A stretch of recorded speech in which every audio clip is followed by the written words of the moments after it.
Je suis Grégory Pouy et vous écoutez Vlan, un podcast pour vous aider à être plus serein en comprenant, avec nuance, le monde chaotique dans lequel nous évoluons. Vous le savez peut-être pas, mais j'adore la musique. Toutes les musiques, mais c'est vrai que j'ai un petit faible pour la musique électronique. Sur ce podcast, j'ai reçu plein d'artistes, comme Abdel Malik, évidemment, mais aussi Derek, qui a créé Le Cercle, si vous connaissez, mais aussi André Manoukian, ou encore Ibrahim Malouf. Et aujourd'hui, je reçois un artiste que j'adore, qui s'appelle Agoria, Sébastien, de son prénom. Et avec Agoria, on va parler de plein de sujets. On va évidemment parler de l'origine de la musique électronique. On va parler d'où ça vient, comment c'est venu en France. On va parler de l'impact que ça a eu en France. En particulier, on va parler de la French Touch. On va parler des nuits sonores qu'il a créées à Lyon. On va parler de Burning Man. On va parler des drogues. On va parler de plein de sujets. On va surtout avoir une conversation que je trouve, moi, hyper intéressante sur le rôle d'un artiste. C'est quoi un artiste ? Comment ça se différencie d'un businessman ? Comment la musique électronique en particulier est en train d'évoluer avec l'IA ? Bref, des sujets qui sont divers, mais extrêmement intéressants. Agoria, il a joué pour les Jeux Olympiques cette année. Il a exposé au Musée d'Orsay aussi cette année. C'est un artiste qui, même s'il existe depuis extrêmement longtemps, en tout cas pour la musique électronique, est toujours en plein boom. Et c'est ça que je trouve incroyable, cette capacité à se réinventer. C'est sans doute l'un des signes de ce qu'est un artiste. Je vous laisse écouter cette conversation, mais aussi la regarder, puisque maintenant elle est disponible en vidéo sur YouTube, Spotify et Apple. Donc vous pouvez la regarder. J'espère que ça vous fera plaisir. Donc que vous la regardiez, ou que vous l'écoutiez, je vous souhaite une excellente écoute. Allez, Vlan, c'est parti.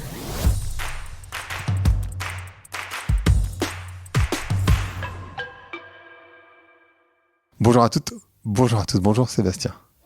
Merci de m'accueillir ici, chez toi. Eh ben ouais, ravi de t'avoir, c'est trop cool. On va parler de musique électronique, évidemment, qui pour moi est un gros sujet, parce que d'abord, j'allais dans des raves quand j'avais 16 ans, donc quand tu avais 16 ans aussi, parce qu'on a le même âge, donc il y a très longtemps.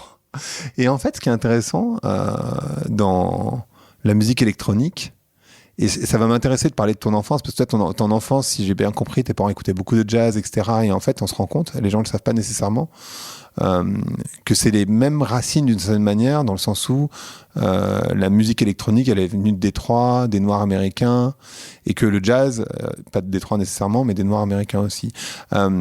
Comment la musique que tes parents écoutaient a influencé tes choix pour aller vers la musique électronique ? Et je crois que ça m'a pas du tout influencé. Et ben voilà, super bonne question. non, je te taquine. Non, ce qui m'a influencé, c'est leur ouverture d'esprit. En gros, il y avait un moment un peu rituel, un cérémonial, où tous les dimanches, mon père se mettait aux platines et faisait une sélection pendant 4-5 heures. Donc on pouvait passer par, Talking Heads, par Vangelis, ou par des trucs complètement africains, ou de la chanson classique française, ou même de la musique très classique, puisque ma mère était soliste au chœur de l'Opéra Lyon, donc elle était chanteuse, elle était soprano, et du coup forcément j'étais embarqué dans plein de styles de musique très différents. Et moi, quand tu l'as dit, quand j'étais gamin, et donc je sais pas où toi t'allais en rave party, c'était dans quelle région ? Banlieue nord de Paris. Ouais. Moi, c'est là d'où je suis. Moi, c'était plutôt au sud de Lyon, et donc parfois on allait à Avignon, Montpellier. Et donc à cette époque-là, je commençais à acheter mes premiers vinyles en fait. Et donc je commençais à prendre le pouvoir sur le dimanche cérémonial et familial, où en gros je disais tiens, je vais mettre un morceau justement de Détroit ou de Chicago. Et là, en général, il y avait Clash. Parce que malgré leur ouverture d'esprit, malgré le fait qu'ils soient très curieux, ils disaient mais qu'est-ce que c'est que cette musique de merde ? En gros, ouais, pour caricaturer. Et c'était quand même une époque où on l'a oublié, et tant mieux qu'on l'ait oublié, mais je fais un petit peu de nostalgie. C'était une époque où c'était interdit de danser sur la musique électronique. On n'avait pas le droit de se retrouver à plus de quelques énergumènes à danser en groupe sur de la techno. il y a même une loi en Angleterre qui était la Criminal Justice Bill qui interdisait, qui avait légiféré, il disait pas plus de 3 personnes ou de 2 à pouvoir danser sur de la musique techno où que vous soyez. Donc même chez vous, faites une teuf, ils pouvaient débarquer. Ça paraît complètement ridicule aujourd'hui. Ouais. Mais comme tous les nouveaux courants musicaux, comme toutes les nouvelles tendances, justement, on passait d'une tendance à un vrai mode de vie quasiment, parce que en fait, la musique était interdite. C'était le cas du jazz, c'était le cas du rock. C'est des musiques qui ont chaque fois été décriées, qui ont tout le temps été un peu pestiférées. Et moi, quand je rencontrais quelqu'un, on me disait, j'avais honte de dire que j'étais fan de musique électronique, et presque j'avais honte parfois de dire que j'étais DJ. Ah ouais. Bah, à l'époque, c'était vraiment mal vécu. C'est-à-dire que quand on me présentait, je disais, je fais des études en cinéma, ce qui était le cas aussi par ailleurs. Mais du coup, ça me sauvait. Et d'ailleurs, ça a eu un impact dans ta musique, mais on en parlera. Et ça me sauvait un peu, parce que quand j'allais rencontrer mes petites amies et donc leur famille, non, s'il te plaît, tu dis pas à mes parents que t'es DJ, hein, alors qu'aujourd'hui, si jamais on voit que n'importe quel influenceur essaye d'être DJ, etc. Donc en 30 ans, il s'est passé quand même beaucoup de choses. Tu peux nous expliquer pourquoi il était interdit de danser sur de la musique électronique? En fait, à la base, la musique électronique, c'est aussi un mouvement contestataire. Comme la musique punk, comme le rock, comme le jazz, c'était contestataire. Et ça, je pense que les gens, il est complètement. Enfin, il y a ça. Enfin, je pense nous, on est un peu plus vieux. Désolé, je craque le truc, mais c'est vrai. Et les gens l'ont oublié, ça, qu'en fait, la musique électronique, c'était contestataire à l'origine. Je crois que je sais pas si c'est le mot contestataire, mais ce qui est certain, c'est que c'était un point de vue sur une époque qui était laissez-nous faire la fête. Et c'était une musique, en fait, avec le recul, je comprends pourquoi ils ont voulu interdire cette musique à l'époque. Je pense qu'il y avait 2 raisons. Un, c'était une musique sans parole, sans message. Ouais. Et du coup, c'était une musique qui avait une force en elle, universelle, du fait qu'il n'y ait pas de barrière de langue. C'est une musique qui était complètement fédératrice. Donc je pense que c'est la première raison. La deuxième raison, c'est que, pour être honnête, maintenant que j'ai un petit garçon de 5 ans, je comprends pourquoi c'était flippant pour les autorités. Parce qu'en fait, on squattait beaucoup d'endroits. On était dans des hangars complètement désaffectés. On était dans des champs. Il n'y avait aucune norme de sécurité. Il n'y avait rien. Si jamais, des fois, je me souviens, on a fait des teufs où on était dans des sous-sols au -3. S'il y avait un feu qui se déclarait au premier, on était tous morts. Très honnêtement, c'était flippant. Et du coup, nous, on trouvait ça génial parce qu'on prenait possession des lieux. On était dans une utopie totale. Et je malgré le fait que je sois un jeune papa, je dis à tous les ados qui peuvent nous écouter, ou même si vous avez 20 ans, 25 ans, prenez le pouvoir. Faites vos expériences. Ouais. Et essayez de pas mal vriller, mais faites toutes vos expériences parce que c'est tellement fondateur. C'est une période de ma vie qui a été fondatrice pour plein de choses, autant ma curiosité, le côté multidisciplinaire. Et il y a un écrivain qui avait très bien résumé ça, il s'appelle Hakim Bey, qui avait dit que les rêves étaient le dernier espace de liberté connu. Et jusqu'à ce jour, je crois que c'est vrai. Parce qu'en fait, on était dans des lieux où il n'y avait pas de pouvoir politique.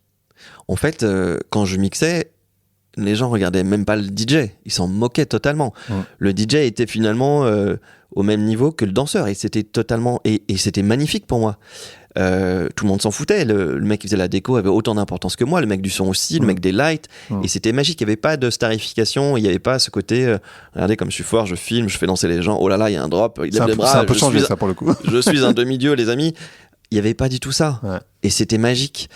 Et c'était surtout le message de la musique électronique qui était un message de fraternité. C'était un message réellement où en fait c'était un message sans image. Les premières stars, entre guillemets, de la musique électronique, même la musique électronique commerciale, comme Daft Punk, ils se mettaient jamais en avant. Ils avaient des casques. Too Many DJs s'étaient mis des sacs plastiques, des sacs en papier. Et moi, mes idoles personnelles, qui étaient l'époque Détroit. C'était Mad Mike, Underground Resistance. Ouais. Les mecs, ils étaient en cagoule. Donc en fait, il n'y avait pas du tout cette starification et ce côté on est beau, on danse, on est fort, on jump, on envoie des cakes, etc. C'était pas du tout cette époque-là. Ah, wow. Putain, tu m'as renvoyé vers Too Many DJs, je les avais complètement oubliés. Et j'ai tellement kiffé les écouter, mais... Ils sont, je pense qu'ils font toujours des shows. J'adorais parce qu'en fait, eux, ils avaient une façon très mash-up de mixer énormément d'influences. Ouais. Très rapidement, alors que moi je fais des mix en général très longs. Je peux passer 4 minutes à m'enchaîner un morceau. Eux, en 4 minutes, ils en avaient mis 8. Ouais. Et ils étaient hyper forts. Et il y avait une énergie, c'était très électrique, très rock en soi. Mais très très bon. C'est intéressant ce que tu dis sur la liberté, mais en même temps, tu as dit un truc. J'avais une question en tête, j'en ai plusieurs, mais je vais y aller une par une. Sur la violence de la société et la violence de la musique électronique. Et en même temps, donc j'avais cette question en tête sur la violence, et toi, tu as dit, je sais plus quel est le terme que tu as utilisé, tu n'as pas dit la paix ou quoi, ou la tranquillité, mais c'est un mot qui ressemblait à ça en tout cas. Fédérateur. Peut-être, non, pas fédérateur, parce que la violence, ça peut être fédérateur, mais un mot qui s'opposait à la violence d'une certaine manière. Mais tu vois ce truc, est-ce que c'est vrai qu'on se rend compte aujourd'hui que la violence peut être fédératrice et c'est flippant. Oui. Mais je pense que c'est sur le côté universel de cette musique. Toutes les musiques en général se dansent à deux, que ce soit la valse, le rock, le tango, la salsa. Ce sont des musiques de couple. C'est vrai. La musique électronique, elle se danse d'abord seule. Et elle se danse seule parce en gros, on s'aligne avec soi-même, avec les fréquences qui entourent, on vibre avec ces fréquences, elles nous emportent. Mais c'est qu'une toute petite partie de cette danse, parce que cette danse, elle est aussi paradoxale que ça puisse être, on la danse seule, mais en même temps, on la danse en communion avec les 50, 100, 1000, 10 000, 50 000 personnes qui sont avec nous. C'est-à-dire que c'est pas une danse technique, c'est pas une danse où, en gros, on répond l'un à l'autre, mais le fait de fédérer tout le public sur un son, une fréquence, où on est alignés tous ensemble, et soi-même, c'est tellement powerful, et on rentre dans des états de transe, en fait. Et je pense que la transe qu'on peut avoir de façon identitaire, personnelle, soi-même, elle n'existe que parce qu'il y a ce mouvement de foule où on est embarqué par... Finalement, je dis souvent, on a tous une fréquence. Toi, Guillaume, tu as une fréquence, j'ai une fréquence. On a tous une fréquence. Et en fait, quand on les aligne toutes, on a cette force commune qui fait que, en gros, on est transporté par ça. Et alors, sans tomber dans des trucs un peu ésotériques ou cosmiques, mais je pense qu'on a tous eu l'occasion de rencontrer des gens qui nous mettent soit à l'aise, soit pas à l'aise. On est à un dîner, on est dans un espace clos, et là tu sens que la personne elle a une mauvaise, souvent on dirait une mauvaise vibration. On n'est pas aligné avec cette fréquence, on se sent rejeté. Ou de la même façon, là ça clique tout de suite. Je suis persuadé qu'on a ça en nous, et c'est pour ça que la musique électronique est tellement puissante, et c'est pour ça qu'aujourd'hui, après ces 40 ans de gestation, on voit qu'elle est... c'est une musique de fête, c'est une musique d'oubli, et c'est une musique d'équilibre aussi. C'est-à-dire quand on ressort, on est souvent, j'entends les gens me dire waouh, on s'est oublié, on était ailleurs, on est vidé, mais en même temps on a été éclairé et transporté. C'est ça, on a voyagé. Non, je voulais pas te couper la parole, j'intervenais. Ça me va très bien. Peut-être que ce qui a fait peur, c'est justement le côté fédérateur. Tu vois, ce côté, en fait, on ne peut pas les retenir. Enfin, tu vois, il y avait sans doute un truc très basique. Une question que j'allais te poser, que j'avais en tête aussi quand tu parlais je te coupe juste une seconde. Bien sûr. Sur ce côté-là, il y a un exemple qui m'a frappé le jour où c'est arrivé tristement et fatalement, c'est quand ils ont déplacé la Love Parade. Quand la Love Parade est partie de Berlin, ils l'ont déplacée. Il y a eu un mouvement de foule et il y a eu quand même de nombreux morts. En fait, c'est-à-dire que aussi fabuleux et aussi incroyable, extatique, soit ces événements, il y a quand même toujours cette donnée, c'est un mouvement de foule, et ça peut être surflippant et les gens peuvent partir dans tous les sens. Donc c'est le seul moment où je me suis dit, en effet, il y a quelques petits traits quand même à respecter. Tu parlais tout à l'heure d'utopie.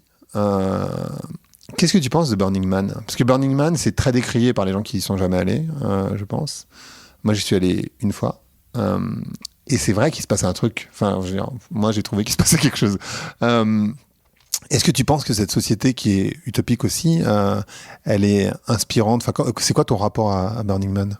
Alors, je suis le mauvais exemple parce que j'ai été invité tellement de fois et j'y suis jamais allé. La seule C'est fois. les meilleures questions. Non, mais par contre, je peux avoir un avis distancié, mais je l'ai jamais vécu. Donc, mon avis est un avis, comme tu le dis, de quelqu'un qui n'y est pas allé. Ouais. Je pense que comme de nombreux festivals qui ont comme ça cette force se perd au fur et à mesure des éditions. Mm-hmm. Alors, c'est ce que tout le monde dit, ouais, bien sûr. Je n'y suis pas allé, donc c'est compliqué pour moi de dire oui, pour qui il se prend celui-là, il n'y est pas allé, il donne un avis.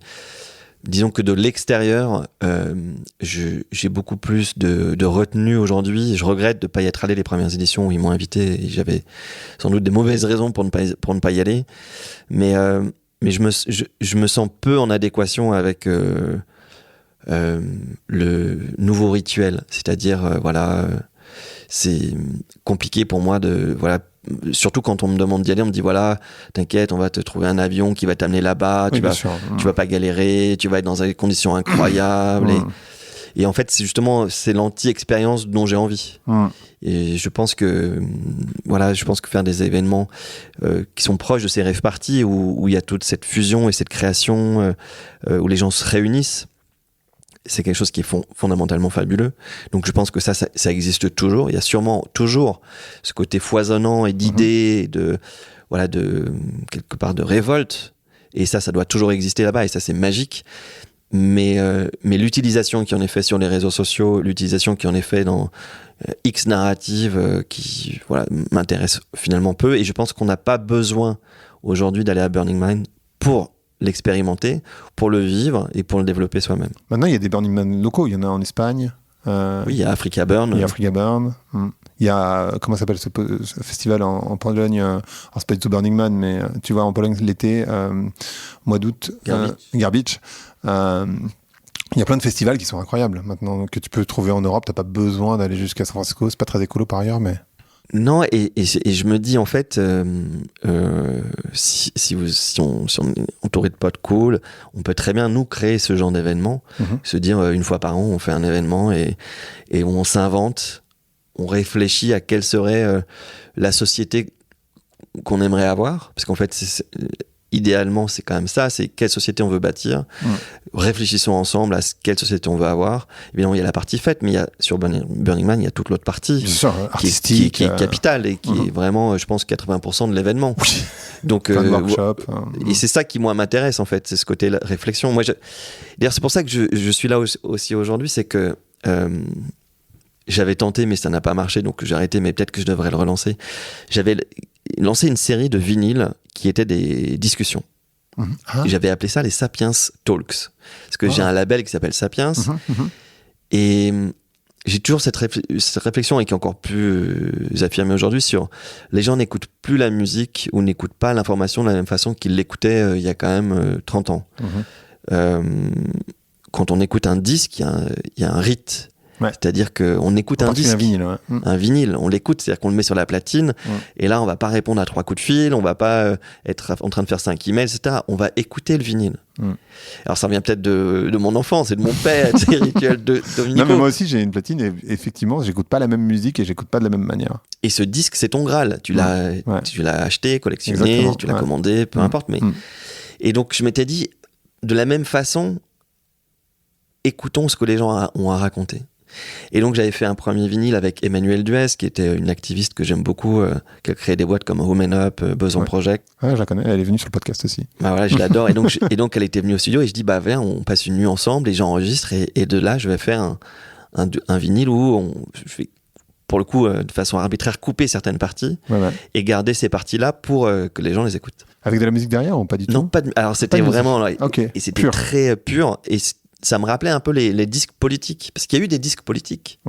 À une époque, il y avait des disques où, alors je sais pas si c'est Georges Marchais ou d'autres, mais il y avait des disques politiques où c'était des discours politiques qui étaient gravés sur vinyle. Parce que la radio a toujours été enfin l'audio, je sais pas si tu as ça en tête d'ailleurs, mais c'est hyper intéressant de juste se souvenir que la manière la plus ancienne dont les humains se racontent des histoires, c'est par la voix. Et donc, en fait, la voix, c'est extrêmement puissant sur les émotions.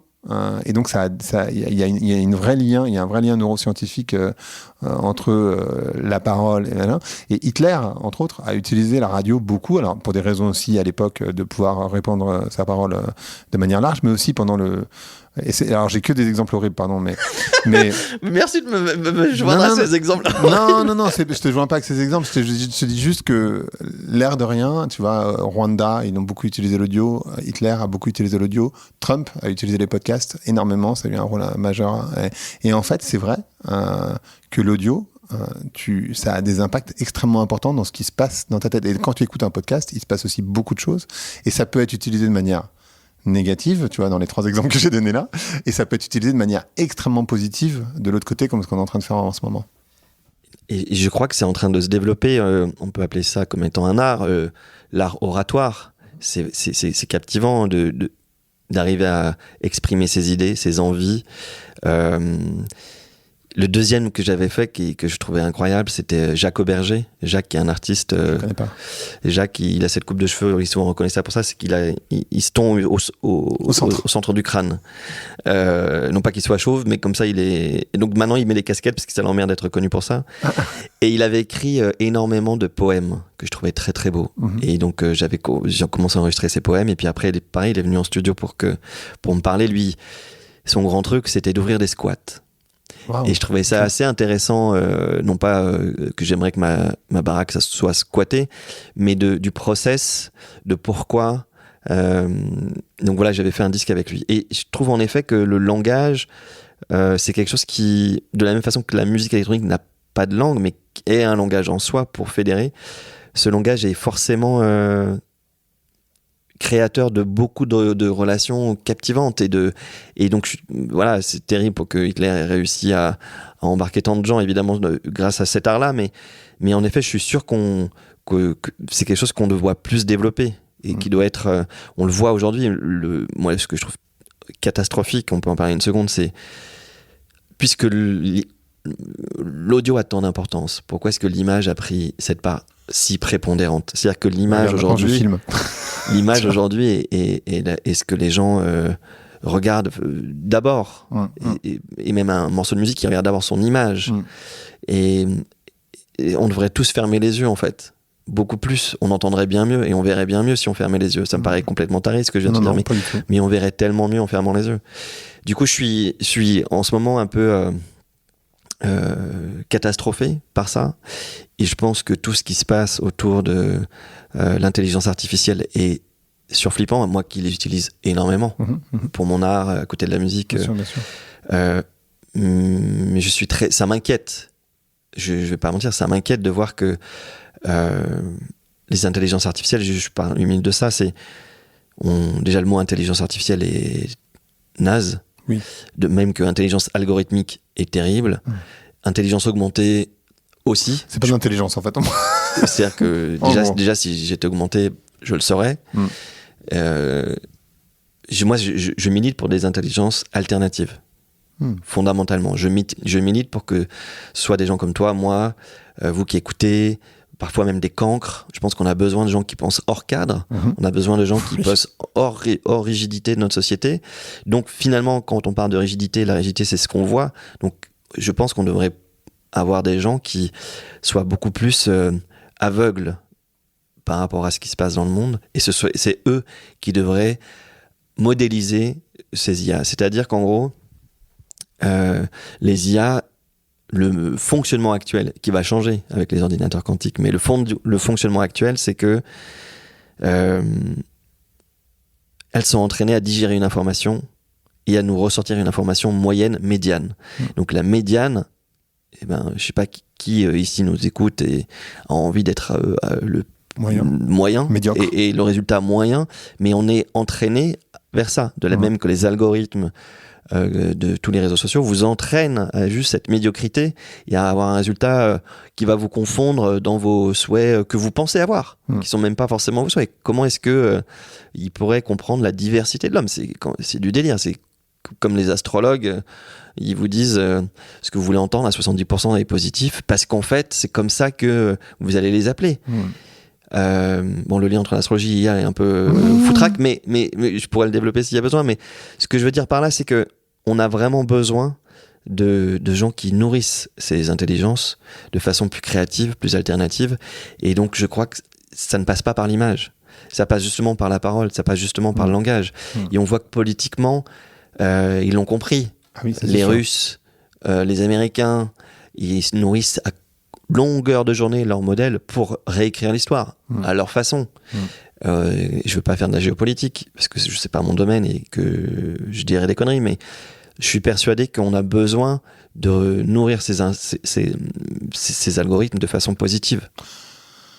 Ouais, c'est pas ce qui fait vendre, mais je suis complètement d'accord. Tu sais, j'ai fait plusieurs épisodes, c'est un sujet que je connais assez bien, l'IA.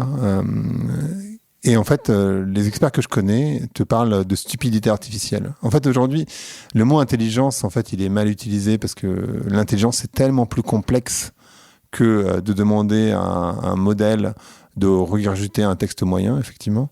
C'est tellement plus compliqué que ça. Il n'y a pas de réflexion, tu vois. Il essaye juste de deviner ce que tu vas dire. Et c'est vrai que moi, ChatGPT, enfin, j'utilise plein d'IA différentes, ChatGPT entre autres, bien sûr. C'est utile, mais moi qui écris plus que je ne compose de musique, je ne compose pas du tout de musique. Pas encore. Pas encore. Je crois que c'est pas prévu. J'écris et ensuite je demande à une IA de m'aider, mais je demande pas à l'IA de m'aider en début. Enfin, j'ai besoin de réfléchir en premier lieu, quoi. Sinon. Ça m'inspire deux choses que tu dis. Alors, la première, c'est les IA peuvent être utilisées comme suggestion à la créativité. Oui, bien sûr. Et ça peut donner des idées, et ça peut peut-être donner des directions. Et la deuxième chose, c'est personne ne connaît l'intelligence. Non. C'est-à-dire qu'elle est située où, cette intelligence ? C'est ça. Et ton cerveau, il est là, certes, mais est-ce que elle est située où dans ce cerveau ? Et ton âme est située où ? Ton corps. Donc, on est certes, à la rigueur, le corps, c'est notre contexte. Et donc, on peut imaginer que notre cerveau est quelque part en lien intrinsèque avec tout ce qui t'habite dans ton corps. Mais même ça, on ne sait pas. Enfin, moi, je ne sais pas. Je pense j'ai fait beaucoup d'expériences de conscience modifiée. C'est quand même assez incroyable de voir comment on réagit dans ces cas-là. Quand on fait des trans chamaniques sans ayahuasca ou non, je dis bien ou avec sans doute, mais quand on prend l'ayahuasca ou quand on prend des procédés comme ça qui accélèrent, c'est pas réellement nous non plus. C'est-à-dire qu'on a une accélération, mais est-ce que c'est réellement nous ? Alors que quand on est dans des domaines où on part en transe, là c'est réellement notre corps qui réagit, notre cerveau. Et donc là, on est quand même plus dans un truc juste et les résultats sont quand même entre guillemets extraordinaires pour le coup. Pas du tout moyen et fondateur de peut-être plus le côté le lien intrinsèque qu'on a tous ensemble. Et je pense qu'il faut vivre une fois ces expériences pour comprendre qu'en fait cette intelligence n'est pas localisée à un seul endroit, ni même dans une seule personne, et que tout est très très lié. Il y a Elon Musk qui m'a fait très peur. Bon, il me fait souvent très peur, mais qui a dit une phrase où je vais essayer de te la paraphraser, mais qui en gros, pour une intelligence artificielle, ce serait comme de parler avec un arbre. Sous-entendu que l'arbre n'a rien à nous raconter. Que l'arbre est insignifiant et que son langage, c'est comme pour parler avec un enfant, en gros. On n'a rien à apprendre à un enfant et on n'a rien à apprendre d'un arbre, c'est ce qu'il racontait. Moi, je pense tout l'inverse. Je pense que le vivant est le système le plus complexe, le plus foisonnant dont on a tout encore à apprendre aujourd'hui. Bien sûr. Et donc, ça me fait très peur de voir le pouvoir politique, c'est quasiment devenu le maître du monde. Je pense qu'il se moque d'être président et c'est lui qui guide beaucoup de choses. Et donc voilà, j'ai un peu bifurqué, mais je vais te ramener. mais voilà, je pense que c'est sans doute aussi des convictions, tu vois, d'un artiste qui fait la musique assistée par des algorithmes depuis 30 ans, qui est embarqué dans l'évolution depuis 30 ans de la technologie. Et moi, j'aime et j'embrasse la technologie. Toutes les expositions art que je fais sont sont empreints de technologie. Je vais dire 2 choses, et après je vais te poser une question. La première, c'est, j'ai eu la chance, je te le disais tout à l'heure en avant, que hier, je passais 1h30 avec le directeur général de Netflix en France, et il me disait, en fait, c'est fou parce que avant, les artistes, ils donnaient leur avis. Tu vois, il y a plein d'interviews de Jacques Brel qui parle pas de musique, qui parle de plein de choses comme là, ce que tu es en train de faire là. Et c'était totalement OK, et on attendait ça d'eux. C'est-à-dire des artistes, on attendait pas juste un avis sur la musique, pas qu'ils soient des experts de la géopolitique, mais on voit tous et on partage ces vidéos sur Instagram, TikTok, si on est plus jeune. Donc ils avaient une parole qui était sensée, intelligente, et donc on a besoin aussi de cette parole, je crois, des artistes. Ça, c'est la première chose. La deuxième chose que je voulais dire, c'est, tu parlais tout à l'heure des aveugles et qu'on voit mieux. Je vais donner un exemple d'une personne que j'ai reçue sur le podcast, qui est en ce moment en pleine mer, qui fait le Vendée Globe, qui s'appelle Éric Bellion. Et il disait, enfin, ça va sans doute te marquer comme histoire, il a mis un aveugle à sa barre. Et ça peut sembler complètement dingue de se dire, je vais mettre un aveugle pour diriger le bateau. C'est fou. Mais en fait, il me disait, c'est devenu le meilleur barreur qui existe, parce qu'en fait, le mec faisait en fonction... Parce qu'en fait, quand tu ne vois plus, tu te fies à ce que tu ressens. Et donc, il pouvait ressentir beaucoup plus les vagues que n'importe quel mec qui voyait. Tellement beau. Et donc, voilà, ça, c'est le deuxième truc. Quelle beauté. Ah non, mais c'est magique. J'ai envie de rencontrer ce barreur. Je pense qu'on on a tellement à apprendre, en fait. Le problème de notre vue, c'est qu'il nous fait oublier tous nos autres sens. Et le premier sens, en effet, est celui du ressenti global de ton corps et de ce qu'il perçoit. Et quand on voit... c'est terrible parce que tout est, on va dire, formaté par rapport à un cadre qui est celui de est-ce que j'agis bien par rapport à ce que les autres perçoivent de moi, de ce que les autres voient de moi. Dans la vie de tous les jours, c'est ce qui se passe. Dans la vie de tous les jours, votre boss vous regarde, votre femme vous regarde, vos amis vous regardent, vous êtes jugé en permanence par rapport à vos choix, votre façon de vous habiller, comment vous allez parler, constamment vous êtes épié pour toutes vos décisions, sans arrêt. Et c'est pour ça que j'aime la nuit, d'ailleurs. Parce que la nuit, on dit souvent que la nuit, les gens mentent, qu'ils sont pas eux-mêmes. Moi, je pense complètement l'inverse. La nuit, les gens sont exactement alignés avec qui ils sont. La nuit, ils vivent la fête, ils vivent allez, c'est bon, là, c'est la nuit, j'ai le droit. On devrait avoir le droit toute la journée. Voilà, alors c'est pas pour ça que je suis devenu DJ, c'est pas. Mais voilà, je pense que c'est ce qui moi m'aligne. Et je te remercie beaucoup de la comparaison avec Jacques Brel. Je suis à ça de son talent, et puis je pense que chaque artiste vit un peu la chose à sa façon, mais de la même façon que les artistes aujourd'hui ont peur de parler, parce que quoi qu'ils racontent, quoi qu'ils disent, mais ils se font insulter sans arrêt. C'est le pouvoir aujourd'hui de la bêtise. Hein, tu parlais de stupidité artificielle. Moi, il y a des fois les gens qui Et il suffit que quelqu'un dise une chose bête pour qu'il y ait 10 autres bêtas qui renchérissent là-dessus. Bien sûr. Et c'est infernal, en fait. Donc il y a ce... Ouais, j'espère réellement que... Mais malheureusement, c'est mal barré, mais j'espère réellement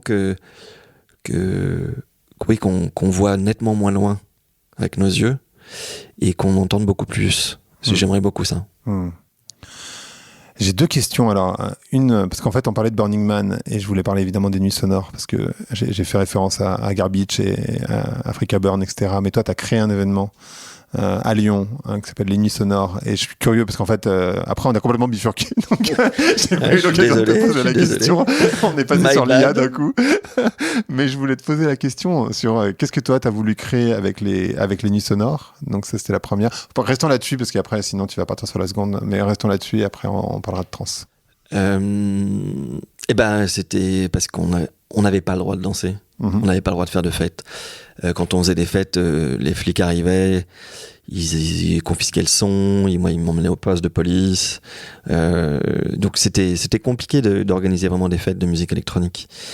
Donc on a commencé un peu à en parler, à se fédérer. Puis un jour, j'ai eu un appel du bureau de Gérard Collomb à Lyon, qui était le maire de Lyon, et qui nous ont dit on aimerait vous rencontrer. Et donc avec Vincent Carry, qui est toujours lui le directeur du festival, on a organisé sur les pentes de la Croix-Rousse, dans tous les bars des pentes de la Croix-Rousse de Lyon, des rendez-vous avec tous les petites assos, les artistes. Donc il y avait un groupe plutôt pour la défense de la drum and bass, d'autres pour de la house. Il y avait un collectif lesbien, il y avait énormément.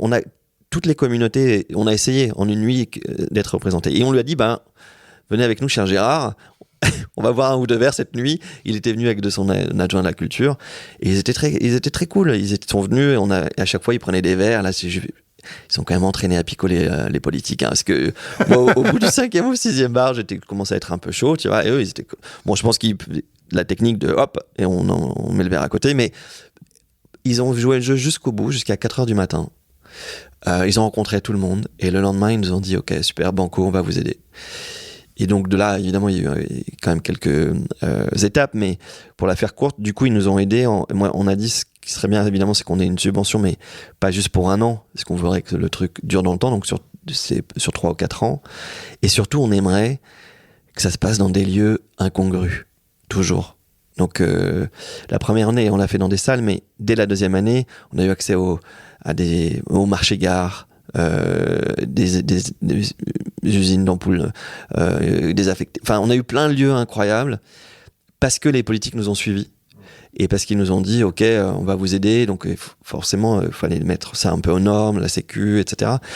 Pour être sûr qu'on n'ait pas de problème. Mais l'idée, c'était vraiment qu'on ait quand même un peu un zeste de ce que c'était d'être dans des lieux où ce que vous allez vivre ne pourrait arriver qu'une seule fois dans la vie, ici. Parce que c'est aussi le propre de l'énergie qu'on peut avoir dans ce genre de lieu, comme à Burning Man, c'est si vous n'êtes pas sur cette édition de Burning Man, vous n'aurez jamais l'expérience. Alors que si vous allez dans un club, ok, peut-être l'artiste sera moins bon ce soir-là qu'un autre, mais vous allez quand même voir à peu près les mêmes personnes, ça va être la même ambiance. Alors que là, c'était à chaque fois complètement neuf, et on prenait des architectes qui chaque année, chaque édition changeait complètement le lieu. Et on l'a écrit comme ça sur un bout dans une cuisine, le programme tel qu'il est encore aujourd'hui. Le festival a resté, même s'il a quand même évolué, mais moi j'ai été pendant 10-12 ans un peu aux manettes de ce qui était prog, etc. Même si j'étais pas au quotidien évidemment, mais c'est une belle expérience. Je suis assez fier d'avoir pu créer ça. Ah, c'est fou. C'est combien de personnes aujourd'hui, tu sais? Il doit être à 120 000 personnes qui viennent, je pense, 150 000. C'est pas du tout que les gens de Lyon. Hein. Enfin, on est d'accord que. Enfin, moi, je connais des Parisiens qui viennent, en tout cas. Alors, oui, c'était une de mes idées. C'est-à-dire que la première année, en vrai, c'était compliqué parce que, comme tout festival qui naît, ça attise la frustration, la convoitise, l'envie. Donc, on était quand même très décriés la première année, la deuxième peut-être. Et puis, j'ai décidé d'inviter le Sonar Festival, qui étaient mes amis de Barcelone. Mm-hmm. On les a invités. Et à partir de là, voilà, le truc c'est un petit peu calmé et devenu respectable entre guillemets, et petit à petit les gens sont venus de partout. Ouais. L'autre question que j'avais, parce que tu as parlé de trance il y a très longtemps dans notre conversation, mais qu'est-ce que tu penses de cette image aussi, qui est partiellement vraie, je veux dire, pour avoir fait beaucoup de fêtes, comme tu peux le comprendre. Il y a aussi beaucoup de drogue, c'est pas faux. On va pas nier que ça existe. Moi, je suis pas un adepte particulièrement. J'ai un peu essayé un peu tout, tu vois, mais une fois. Pas 50 fois. Donc, je peux vraiment pas dire que... j'ai surtout fait la fête sans rien, en fait, très largement. Qu'est-ce que tu penses de cette image ? Ça a beaucoup participé à la critique de la musique électronique dans les années 90, je dirais. C'est toujours vrai, je veux dire. C'est vrai, il y a de la drogue. Mais qu'est-ce que tu penses de cette image ? Est-ce que tu penses que ça a entaché un peu la musique électronique ? Est-ce que c'est un besoin justement de se libérer, d'aller chercher au fond de soi-même ? Comment tu l'envisages ? Les drogues sont jamais liées réellement à la musique. C'est-à-dire que c'est des expiatoires, des accélérateurs d'émotions. Donc je crois pas du tout que ce soit lié. On sait pas parce qu'il y avait de la musique électronique, qu'il y avait de la drogue. C'est parce que les gens en avaient besoin. Ça n'a rien à voir. Mais comme toutes les musiques, je veux dire, le LSD a été dans les années 80. Enfin, même 70, je crois. Ouais, 70, pardon. Chaque époque a sa drogue. Mais finalement, c'est parce que c'est une question d'époque plus que de musique même. Si c'était pas la musique électronique, ce serait une autre musique et il y aurait eu sans doute les mêmes drogues de synthèse aussi. Je pense juste que ce sont des accélérateurs et c'est des faits de société. Voilà, c'est la question est plus pourquoi est-ce qu'on a tant besoin parfois plutôt que est-ce que c'est la musique électronique? Non, qu'il c'est hyper intéressant comme point de vue. Ouais. Ça, j'en suis complètement convaincu. Et je pense que dans toutes les périodes de crise, c'est exponentiel.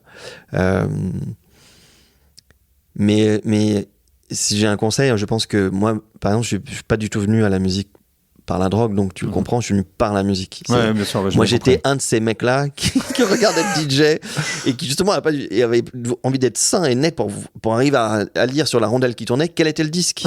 Oui. et me dire ça c'était tel morceau, et donc moi j'étais vraiment le nerd qui regardait les DJ et qui voulait vraiment comprendre quel morceau il jouait. Plus technique, ouais. Parce qu'il n'y avait pas de Shazam, il n'y avait pas de site internet où le mec allait te dire voilà ma playlist, donc t'achetais un magazine une fois tous les 2 mois et puis t'avais les playlists des DJ et t'essayais de retrouver ces disques en dehors d'aller chez les disquaires. Donc moi j'étais réellement le gentil encyclopédiste qui essayait de trouver le bon disque que Jeff Mills ou Richie Houghton étaient en train de jouer à ce moment-là. Donc moi je suis réellement venu par la musique. Mais je pense que les gens qui sortent dans les teufs, ceux qui viennent réellement pour la musique, ça doit être 15-20% de façon globale. Mais quelle que soit la musique, quel que soit les gens sortent non pas parce qu'ils veulent aller écouter tel artiste ou... Je parle de club, je parle pas d'un concert. Les gens qui sortent, ils sortent parce qu'ils veulent rencontrer quelqu'un. Ils veulent se changer les idées, ils veulent tomber amoureux, ils veulent parfois se défoncer. Ils veulent se changer les idées, mais ça n'est pas la musique, pardon, le driver. C'est le fait, ils en ont besoin, il faut, c'est quelque chose qui... Et tant mieux, parce que c'est ce qui fait les bonnes fêtes. Une bonne fête, c'est s'il y avait que des mecs comme moi, chiants, qui regardaient les disques, voyons, tu parles d'une soirée, tu vois. On serait 2 au moins.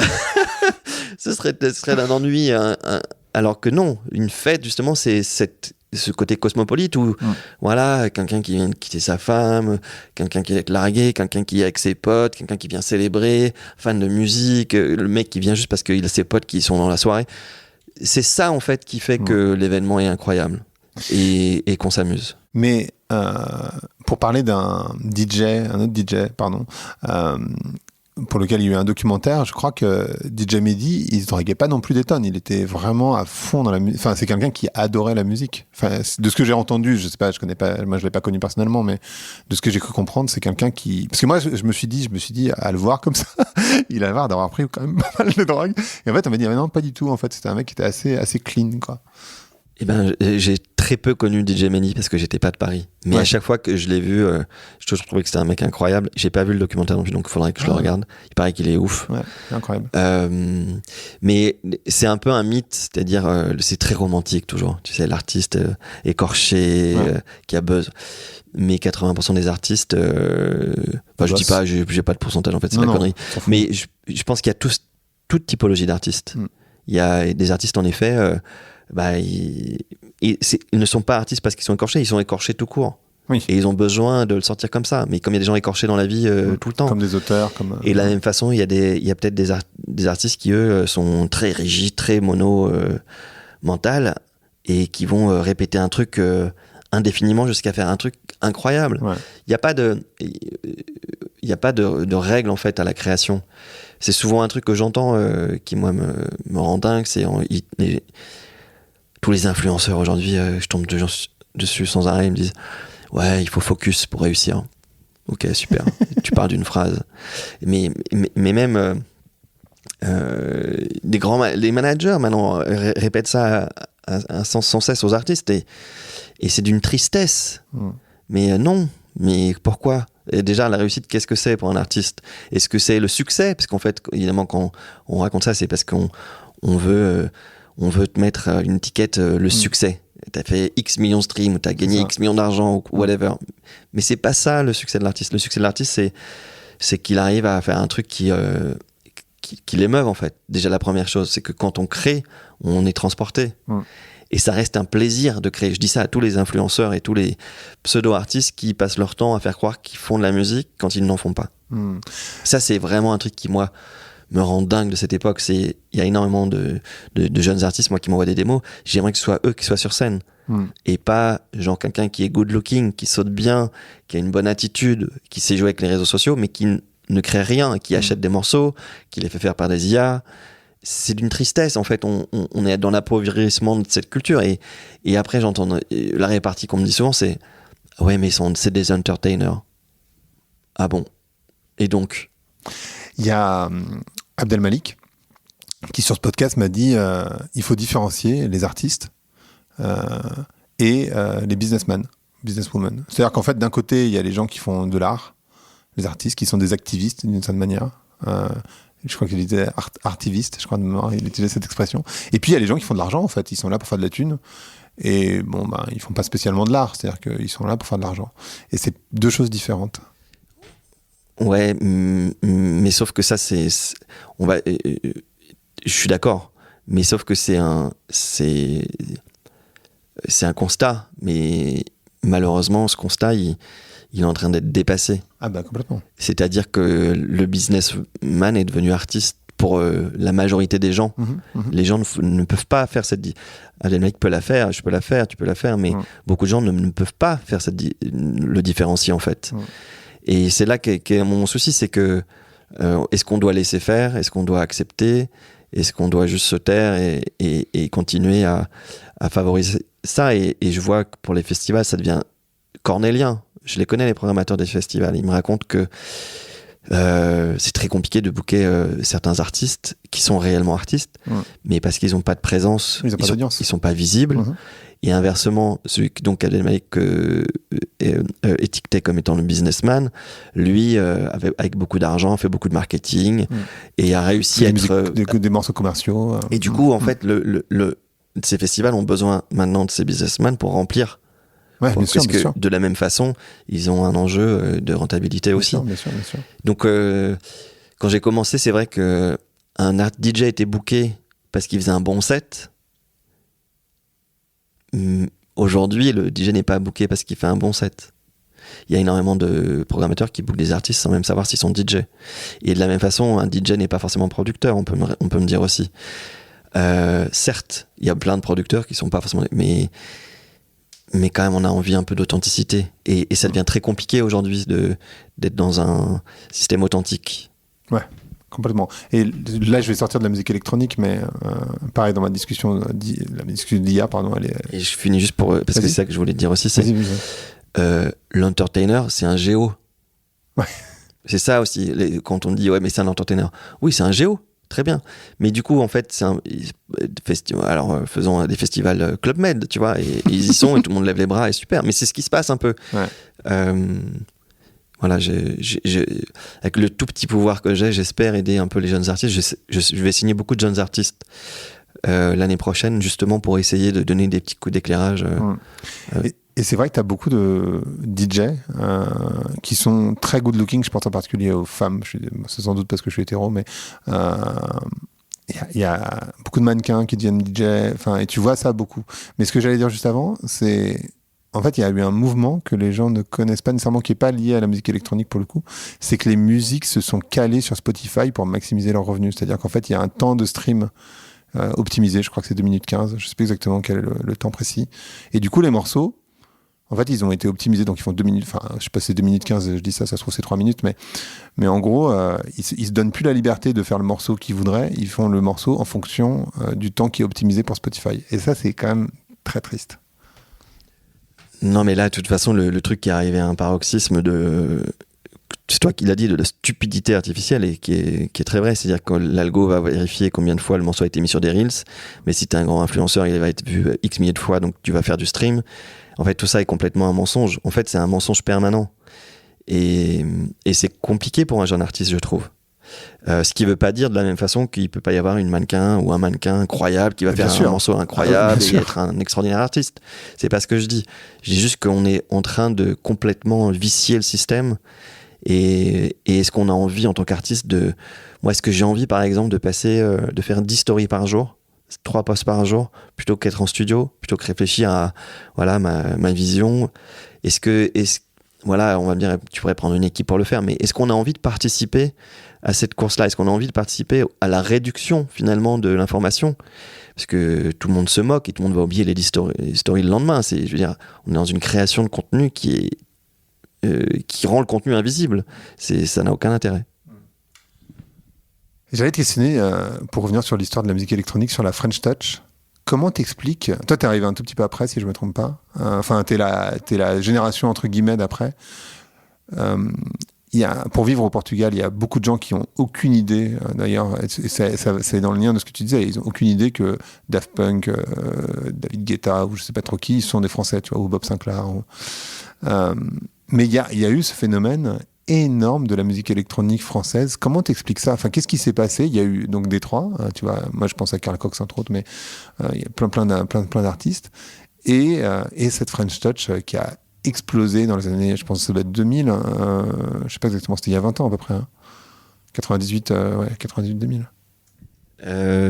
Oui, il y avait beaucoup d'artistes qui venaient de Paris. Donc je pense que c'était un peu la French Touch de Paris d'ailleurs. Oui, d'ailleurs, c'était la Paris Touch. Qui était très... c'était Versailles et Paris, en gros. Oui, Versailles. Et d'ailleurs, il y avait toute la scène un peu dont moi je venais, qui était la scène plutôt rhône-alpine, où il y avait Miskitine, The Hacker, Kiko. Elle était là. Okay. Il y avait énormément d'artistes qui venaient, ou Oxia, qui venaient de cette région-là. Et donc nous, ça nous faisait souvent un peu sourire parce que on était français, mais on n'était pas dans la French Touch non plus. et donc c'était assez drôle. Non, je pense que c'est du marketing aussi. Très honnêtement, je pense que c'est un gros coup marketing de l'époque.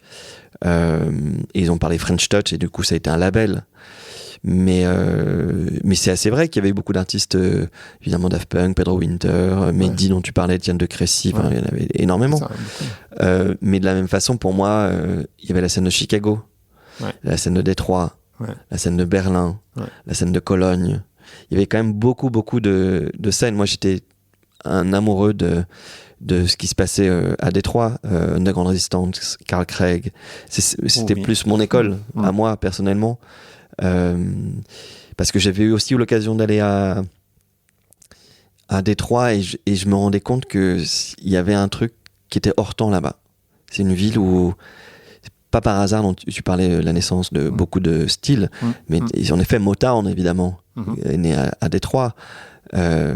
Madonna, Eminem, The Stooges, la liste est impressionnante. C'est la Detroit Touch. D'une certaine manière.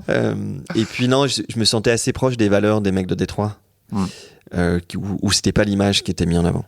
Je dois avouer que j'étais assez proche de ça. La French Touch était une musique finalement assez pop et rock, assez électro. Et voilà, et ça a aussi embarqué tout le monde et c'était génial. Donc super. Et puis ça faisait du bien aussi quand même de voir que les Français réussissaient un truc avant qu'ils aient gagné la Coupe du Monde de 98. N'est-ce pas? 10 ans avant. C'est quoi Tu disais que tout à l'heure, tu as fait des études de cinéma, tu as entre autres composé pour un film. C'est quoi l'impact du cinéma, de l'image, justement, ce que tu disais tout à l'heure, on est trop dans l'image, mais c'est quoi l'impact de l'image, de l'imagerie cinématographique dans ta musique? Alors quand je dis qu'on est trop dans l'image, c'est quand on est trop dans l'image superflue. Oui. Parce qu'inversement, travailler avec un vrai propos sur l'image et un vrai contenu, il n'y a aucune question, c'est une œuvre en soi et magique. J'avais très envie d'être réel. Donc j'ai fait des études pour être assistant réalisateur et j'avais commencé comme ça. Peut-être qu'un jour j'y viendrai, parce que plus j'évolue, plus je vois. Je pense qu'on a un bon film pour moi, c'est une petite histoire dans une grande histoire. Et je commence à avoir la petite histoire, ce qui est le plus dur, je trouve. Donc peut-être qu'un jour ça arrivera. Mais faire de la musique, c'était quelque chose que j'avais envie de faire sur l'image. J'en ai fait 7 ou 8 des films et maintenant, je crois que j'ai fait ma part de l'exercice. C'est un exercice technique, la musique à l'image et la musique de film. C'est pas ce qui, moi, m'excite le plus. C'est-à-dire que c'est très technique. Okay. C'est vraiment... si demain, tu me dis Villeneuve m'appelle ou un réalisateur extraordinaire, évidemment que la question se pose pas. Mais en France, c'est vrai que c'est souvent des comédies et c'est très technique. Pourquoi c'est technique? Parce que tu dois faire la musique en fonction de la scène ou comment ça marche? Ouais, 80% du temps, la réal demande à ce que on fasse la musique en fonction de l'image. De la rythme. Et moi, c'est vrai que je suis pas très bon pour ça. Je pense qu'à l'inverse, quand un réal vient pour chercher une signature sonore ou des morceaux existants, là, je suis plutôt cool. Mais s'il faut faire de la musique à l'image, c'est quelque chose qui est un peu rébarbatif. Ça m'embête un peu. Donc c'est plus s'il y a des objets musicaux à insérer que je me sens à l'aise avec. Je comprends. Toi, tu as eu l'occasion de jouer pour les Jeux Olympiques, ce qui est complètement dingue. Est-ce que tu peux nous raconter cette histoire de comment ça arrive et ce que tu as ressenti à ce moment-là aussi, quoi? Je crois que j'ai eu la plus belle année artistique. 2024 ? Ouais. Incroyable. Trop cool. Je viens après 30 ans de carrière, tu vois. Non, mais tu sais quoi, franchement, moi je trouve ça charmé de se dire 30 ans, je suis toujours là et je pèse toujours et ça tourne, quoi, en fait. Alors, c'était la plus belle année pour 2 raisons. Donc, la première, c'était cette chance incroyable de jouer dans un cadre pareil pour la clôture de cérémonie avec une vingtaine d'autres artistes de la scène électronique. Et pour ceux qui ont écouté le podcast depuis le début, ils se rendent bien compte du chemin entre les rave parties où on finit au poste de police après avoir fait un truc pour 25 pélos dans un champ où il pleuvait. Enfin, tu vois, le pire tableau à finalement le fait de voir la musique électronique telle qu'elle est, un élan fédérateur. De clôture, une fête. Et je dois dire que Thomas Joly, Victor, Romain, qui ont été aux manettes de cette clôture, étaient incroyables. Et j'adorais l'idée de cette fréquence qui tournait aussi, que Victor a eu. Donc non, c'était un moment incroyable. Moi, et j'y suis allé avec mon fils et ma femme. Et mon fils, en fait, je sais pas comment il va réagir dans le futur parce que donc je l'ai amené sur 2 événements. Un, il a 5 ans. Un, c'était les Jeux Olympiques dans le stade, et l'autre c'était au musée d'Orsay. Je pense que quand je vais jouer dans un club de 50 personnes, il va venir me voir jouer, il va dire mais qu'est-ce qui s'est passé, quoi? Papa, c'est la loose là. Qu'est-ce qui s'est passé? C'est là que tu lui réexpliques ce que c'est qu'un artiste. Est-ce que c'est que le succès? Exactement. Et non, et donc l'autre c'était j'ai fait 1 mois et demi d'exposition au musée d'Orsay où j'ai pu présenter ce que je fais en tant qu'artiste et en même temps jouer aussi pendant une soirée. Et là c'est tellement le musée de mes rêves, ce musée. C'est tellement peut-être le plus beau musée au monde. Et oui, on a eu 100 000 visiteurs qui sont venus voir notre exposition. C'était extraordinaire. C'est vraiment une année magique.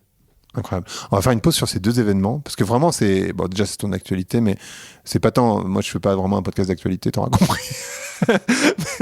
Bon, les artistes aiment bien faire de l'actualité, mais moi c'est pas trop mon truc. Mais là en l'occurrence, moi ça m'intéresse de comprendre. Bon, c'est de l'actualité passée, donc c'est plus vraiment de l'actualité d'ailleurs, mais de comprendre le processus, tu vois, pour l'un et pour l'autre. C'est-à-dire qu'est-ce qui se passe pour toi? Comment t'envisages l'un et l'autre? Tu commences par celui que tu veux. Et qu'est-ce que tu ressens au moment où ça se passe? Et comment tu l'intègres après, quoi? Pardon, c'est beaucoup de questions en même temps, mais... Ouais. Tu veux que je les restructure? Non, t'inquiète pas. Écoute, le musée d'Orsay, c'était 2 ans de travail à peu près. Ils m'ont appelé il y a maintenant peut-être donc du coup 3 ans, 2 ans et demi, 3 ans, en me disant on aimerait beaucoup avoir ton regard sur le musée. Donc c'est un musée forcément de l'époque impressionniste. Donc on a Renoir, Van Gogh, Monet. Et donc forcément quand ils m'appellent, moi qui suis pas peintre ni sculpteur, je suis un peu embêté. Vous vous êtes pas trompé, c'est vraiment moi que vous voulez vraiment. Oui, donc on a réfléchi avec un. Donc j'ai bossé avec Johan Lescure qui est un de mes proches sur une sculpture et j'ai bossé avec 4 scientifiques sur une œuvre avec un bioréacteur. Donc la première c'était mon travail c'est de questionner le vivant et le digital et de voir où est-ce qu'ils peuvent merger, où est-ce qu'ils peuvent se rencontrer. S'entrecroisent. Ouais. Et donc là on s'était dit il n'y a pas d'écran au musée d'Orsay. Il n'y a pas d'enceinte, il n'y a pas de son. Donc c'était un enjeu pour quelqu'un qui est un artiste sonore. Et du coup on s'est dit peut-être qu'on pourrait travailler avec le souffle. Donc on a créé une sculpture qui fait 2 mètres, une sculpture en bronze, et la lumière tournait autour de cette sculpture. Et une fois que la lumière était alignée dans la sculpture, au sol, ça dessinait un QR code. C'est-à-dire que la sculpture était un QR code démantelé sur 2 mètres. Et une fois que la lumière était alignée, ça recréait ça dessinait dans son ombre un QR code sur le sol. Donc, vu que la lumière tournait, parfois dans la salle, les visiteurs ne voyaient pas qu'il y avait un QR code au sol. Ils voyaient la sculpture, ils disaient ah c'est cool ou pas, mais ils étaient face à cette sculpture. Quand ils voyaient le QR code, mais on peut peut-être le flasher ce QR code. Donc ils prenaient leur téléphone, ils flashaient avec leur téléphone, et là en fait, c'était marqué soufflez dans votre téléphone. Ils disaient, mais comment ça? C'est vrai? Ils soufflaient dans leur téléphone, et au moment de souffler dans leur téléphone, une œuvre apparaissait. Leur souffle créait une œuvre. Oh, wow. Et cette œuvre était inspirée par les chefs-d'œuvre du musée. Donc en fait, chaque fois qu'ils soufflaient, ça créait un code. Et ce code était une partie d'une œuvre de Caillebotte, de Renoir et d'autres. Donc c'était la première des œuvres. Et donc ça, j'étais content de mélanger avec le souffle, que le souffle en fait crée une œuvre sur la blockchain et il pouvait repartir et la minter avec. Wow. Donc ça, c'était un vrai... parce que je vous passe les détails techniques, mais on a tous des téléphones différents. Et en général, quand on souffle dans un téléphone, le téléphone se dit, bah, ça c'est du vent, donc il coupe le micro. donc là, on est mal barré parce que du coup, ça marche pas. Donc c'était vraiment une des prouesses un peu technologiques. Et l'autre œuvre, c'était un film où là, on a... je la fais courte, mais c'était un bioréacteur dans lequel on avait des levures, des micro-organismes. Et en fait, on a inoculer la vie de Gustave Courbet à l'intérieur de ce bioréacteur. Gustave Courbet, qui est un des plus grands peintres de l'époque, avec une œuvre qui s'appelle L'Atelier, qui est l'œuvre majeure, qui est au centre de la nef du musée d'Orsay. Et donc là, on a récupéré les données de ces micro-organismes, de ces levures, pour faire un film où en fait les micro-organismes dessinaient l'œuvre pour nous. C'était un peu le paysagiste de l'œuvre. Donc on a présenté ces deux œuvres et là j'étais tellement heureux de ma curiosité, mes idées, d'arriver dans cet endroit incroyable.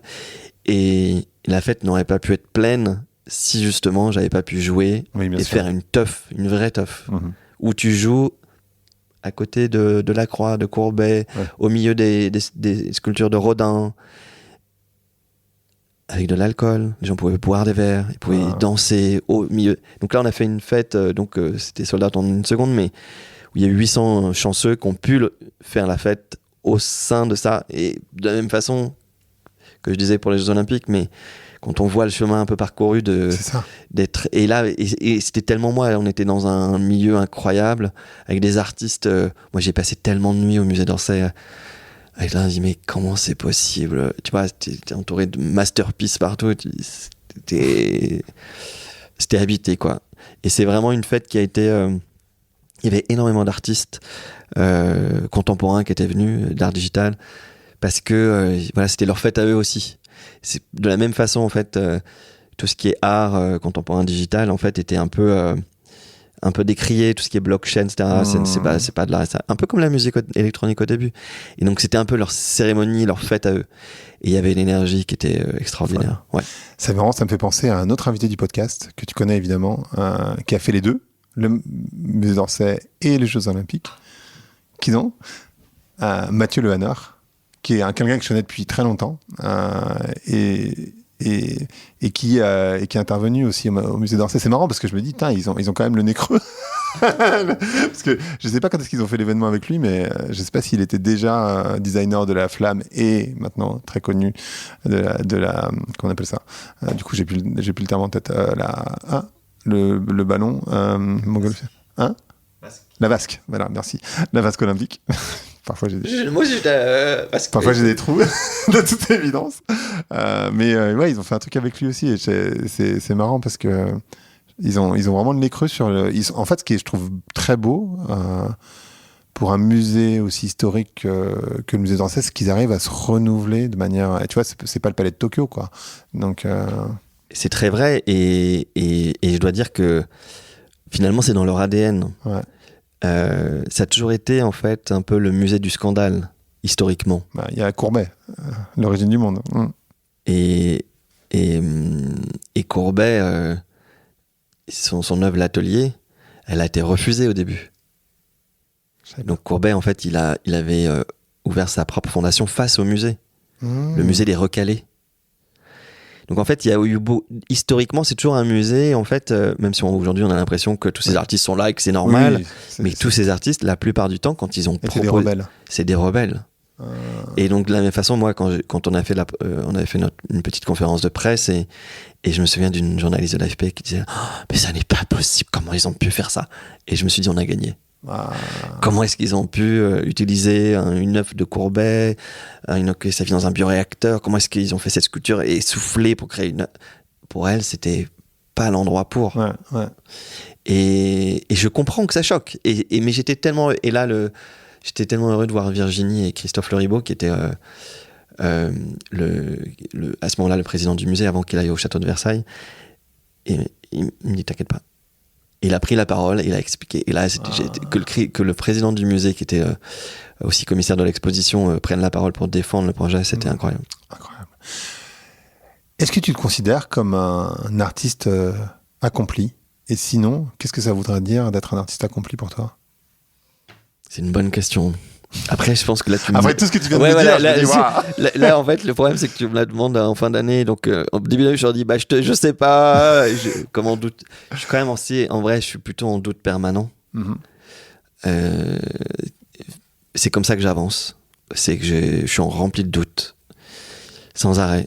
Et c'est vrai qu'une fois que tu arrives à faire des projets, aller au bout, que ces projets existent, là, il y a une sorte, en effet, de relief, tu vois. Mais de la même façon, je sais là ce que j'ai envie de faire l'année prochaine. Et donc, je sais que je suis reparti pour une session de doute jusqu'à ce que ça existe. Donc, on est toujours en équilibre, en fait. Je pense que si un jour je perds l'équilibre, dans un sens ou dans l'autre d'ailleurs, à un moment donné, tu peux être has-been. Tu peux ne plus avoir d'idées. Ça te fait peur, ça? Bien sûr que ça fait peur. En vrai, oui, parce que je te mentirais si je te dis bah non, parce que c'est un plaisir d'être sur scène, c'est un plaisir de jouer, c'est un plaisir d'être invité à faire des expositions dans des musées ou dans des... C'est un honneur et c'est un plaisir, et surtout c'est un truc qui te porte dans ta vie. Bien sûr. Donc bien sûr que ça fait peur. Et de la même façon, le jour où je me dirais mais non, c'est cool d'être sur TikTok, c'est cool de faire ça, c'est cool d'être arrivé, là, de la même façon, je pense que c'est fini. C'est-à-dire qu'on a complètement perdu la direction qui est de créer et d'avancer dans des choses qui sont fondatrices. J'ai envie de, c'est un très joli mot, l'impact. Je pense que c'est un mot qui se perd. Je pense que les artistes aujourd'hui se moquent de l'impact, si ce n'est de l'impact du like, mais ou du financier. Ou du financier, mais c'est lié. Quelle tristesse. Quelle tristesse absolue. Donc je sais pas si... Je pense qu'il va être très difficile. Il est devenu très difficile de faire des morceaux impactants. Je trouve ça de plus en plus dur, et ça va être encore plus dur aujourd'hui avec les nouvelles IA. Je crois que si ça reste un plaisir de faire de la musique, de créer, on aura gagné. Parce que je pense que le plaisir de faire de la musique, le plaisir de passer... parfois, c'est pas un plaisir, hein. De se mettre en studio à faire de la merde, c'est un processus difficile. Mais le plaisir de ce moment-là, justement, de toute cette frustration passée et d'arriver à créer un truc, ça, c'est la sève. D'ailleurs, tu peux nous parler un petit peu, c'est vrai que c'est une question que j'aurais dû te poser il y a très longtemps, mais c'est pas venu, du processus créatif. Et justement, parce que je pense que, comme pour les startups, comme pour plein de choses, les gens voient le succès, les lumières, tu vois, j'allais dire le champagne, mais je pense aux paillettes. Bon. Ah, mais on aime le champagne quand même. Ouais, on aime le champagne, mais le processus créatif, c'est un processus qui est dur, c'est un processus qui est rempli d'échecs, c'est un processus majoritairement, ça fonctionne pas, en fait. Tu peux nous parler de ce processus-là? Ça m'intéresse aussi pour déconstruire un petit peu l'idée que les gens se font de ce succès, entre guillemets, tu vois, d'Instagram, justement. Alors, je le change. Je change mon processus très souvent. Ok. Il y a eu des périodes où je laissais mon studio branché toute la journée, toute la nuit, toute la semaine, whatever. Si jamais une idée arrivait, il fallait pas que je galère, qu'il y ait un truc qui marche pas, un câble qui soit pas branché, il fallait que Et ça, je pense que c'était une période qui était assez dure pour moi, cette période-là, parce qu'en fait, tu vois, j'ai entre l'album Impermanence et Drift, il y a eu quand même beaucoup d'années. Et entre ces deux albums, j'ai un peu galéré. Et donc, je laissais tout le temps le studio branché au cas où. Finalement, une idée ou une envie ou un truc arrive. Finalement, peut-être que... Donc, c'était branché. Au fur et à mesure, ça a marché, hein, mais il a fallu de nombreuses années. Tu vois, donc c'était pas gagné. Et là, plus récemment, c'est l'inverse. Il est tout le temps éteint. Tout le temps. Un peu comme un écrivain, tu sais, qui se force à pas écrire, qui garde en soi la sève, qui garde en soi... Et le jour où il écrit, par contre, ça découle et tout est écrit. Donc aujourd'hui, je suis dans ce process-là. Intéressant. Mais je sais pas s'il y a un process magique. Et je pense qu'il y a une vraie part aussi d'auto, où je m'auto-convainc de process qui peuvent m'aider à créer. Parce qu'il n'y a pas de. En fait, s'il y avait une recette, ben, du coup, ça serait industriel. Et puis ça serait moins magique. Hein, du coup, mais du coup, en même temps, c'est plutôt magique d'avoir beaucoup d'idées, beaucoup de résultats, mais ça n'existe pas. C'est-à-dire qu'on perd cette magie au fur et à mesure où on répète une recette, on perd cette magie. Ça reste quelque chose qui est en l'air. Je pense qu'il y a beaucoup plus de chaos que de grâce dans la création. Je crois beaucoup à ça. Je crois que la grâce, c'est ce qui arrive à la fin, mais il y a tellement de chaos avant d'arriver à cet petit instant de grâce. Ouais, et ça, les gens l'oublient, donc c'est important de le rappeler. Et c'est aussi ça qui fait la différence entre les artistes parfois et les businessmen, d'une certaine manière, je pense. Il y a un peu moins de grâce. Après, je ne vais pas critiquer non plus un vrai businessman. Parce qu'un vrai businessman, pour le coup, c'est aussi, j'ai plein de potes qui sont entrepreneurs, et il y a une part d'art et de folie dans leur boîte, dans leur création. Mais quand on parlait d'artiste businessman, c'est plutôt parce que le mec était plus fort pour vendre des bouteilles et qu'il y ait des tables remplies que de proposer une vision personnelle. Exactement. Merci beaucoup. Je suis très épaté. Alors pour les gens qui regardent le podcast en vidéo, ce qui est possible sur YouTube, entre autres, t'es resté dans cette position. Je suis assez impressionné. Tu m'avais dit. Tu m'as mis dans un état de conscience modifié. C'est la preuve. Ah ouais, là vraiment. Mais c'est d'ailleurs la même. Bon, on va finir sur une anecdote un peu drôle parce qu'on a été deep, mais c'est comme ça. Quand tu fais des sets de 8 heures dans des clubs et que tu vas pas pisser. Comment est-ce possible avec tout ce que tu bois ? Putain, c'est vrai. Et j'ai posé cette question à un chirurgien, à un pote à moi récemment, qui opère des transplantations pendant 6, 7 heures, 8 heures.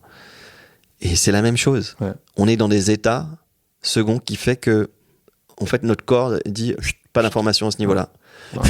Quand c'est fini, tu sais que. Tes jambes vont se déplier. Maintenant que je te l'ai dit, tu vois, tu dis putain, j'ai mal en fait. Mais c'est quoi cette crampe là ? Le podcast s'appelle Vlan, donc je voudrais savoir à quoi tu veux ouvrir et où claquer la porte. Écoute, j'ai réfléchi pendant que tu me l'avais juste dit avant qu'on commence, donc j'ai réfléchi pendant l'interview. Et il y a un disque fabuleux qui s'appelle Variation pour un porte et un soupir. Donc peut-être que tu peux choper. Il y a un morceau qui s'appelle La Fièvre, donc je sais pas si tu peux le choper. Bah, c'est ça en fait.